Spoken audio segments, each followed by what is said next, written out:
आप बहुत सारे लोगों को ब्लैक होल के बारे में तो पता ही होगा, मगर क्या आप लोगों को पता है कि ब्लैक होल बनते कैसे हैं? तो चलिए आज जानते हैं कि ब्लैक होल बनते कैसे हैं और इसके अंदर क्या मौजूद है होता है। आज हम सृष्टि के एक ऐसे सफर पर निकलेंगे जहां पर प्रकाश भी हमसे बच नहीं पाएगा। मगर पहले जानते हैं कि ब्लैक होल बनते कैसे हैं। जब टिमटिमाते तारों का न्यूक्लियर फ्यूल खत्म हो जाता है तो वे इतने गर्म नहीं बने रह पाते जिससे वह अपनी ही ग्रेविटी के अंदरूनी खिंचाव को रोक सके।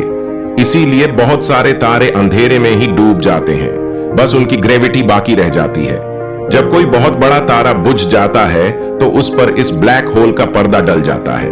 यह तारा इतना सिकुड़ जाता है कि यह अंधेरे में दिखाई देना बंद हो जाता है और यह सिकुड़ा हुआ तारा मात्र 64 किलोमीटर व्यास की अवधि मात्र का ही शेष बचा रह जाता है।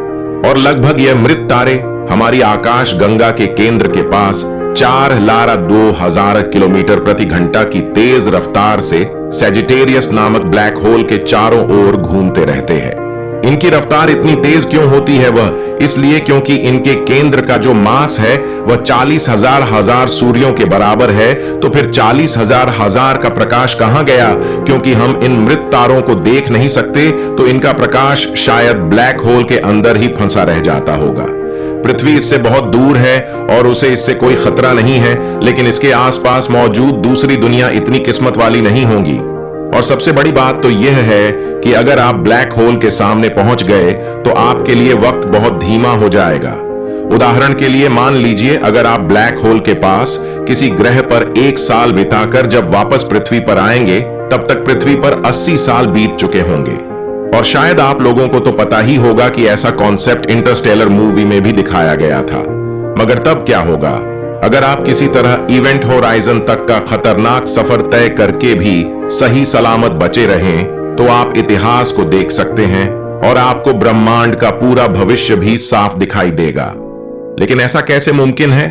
ऐसे इसलिए है क्योंकि ब्लैक होल की जबरदस्त ग्रेविटी स्पेस टाइम को भी तोड़ देती है, तो टाइम हद से ज्यादा खिंच जाता है।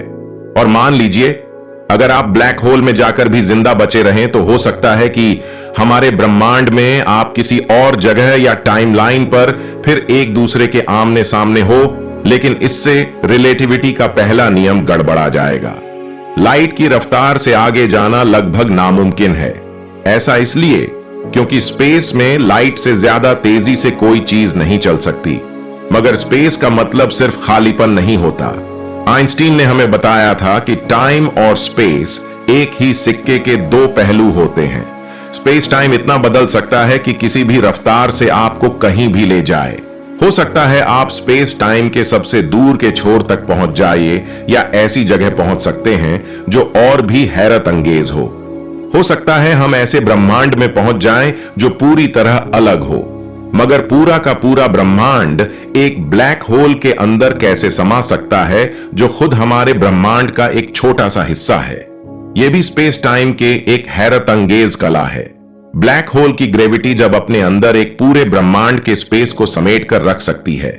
पृथ्वी की ग्रेविटी से हमें दिक्कत हो सकती है, मगर यह उस ग्रेविटी के आगे कुछ भी नहीं है जो एक मर रहे तारे के अंदर होती है। हमें सिर्फ इतना पता है कि जब किसी बड़े तारे के खत्म होने से ब्लैक होल बनता है तो उसके केंद्र में बहुत ज्यादा और प्रेशर होता है जो उसी बिग बैंग जैसा होता है जिससे हमारा ब्रह्मांड बना था। और खुद ब्लैक होल के अंदर मौजूद ब्रह्मांड में अपने ब्लैक होल भी बन सकते हैं जिनसे और दूसरे ब्रह्मांड बन सकते हैं। हो सकता है हमारा कॉस्मोस ऐसे ही बना हो।